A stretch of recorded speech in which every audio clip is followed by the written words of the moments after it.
Desa Panji, Kecamatan Sukesade menyimpan segudang potensi wisata yang layak untuk dikunjungi. Salah satunya adalah kawasan Virgin River yang berada di hutan Desa Panji. Aliran air yang deras dan jernih ini sangat tepat untuk dijadikan tempat berendam melepas penat. Bebatuan besar di tengah rimbunnya pepohonan hutan desa membuat tempat ini kian sempurna untuk meningkatkan imun tubuh. Butuh waktu 25 menit untuk mencapai lokasi Virgin River dari kota Singaraja. Dengan jalan yang sudah mulus dan beraspal, lokasi ini bisa diakses dengan kendaraan roda 2 dan roda 4. Pengunjung juga akan disuguhkan pemandangan persawahan dan perbukitan yang hijau selama perjalanan.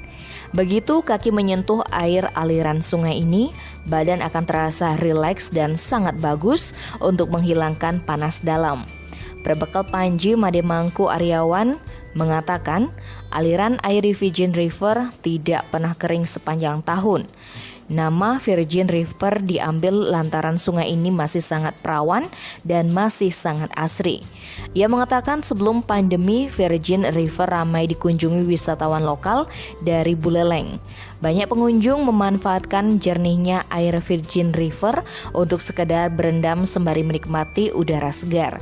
Tak jarang pula pengunjung kerap membawa makanan kecil yang disantap saat berendam. Tim Bali Express melaporkan.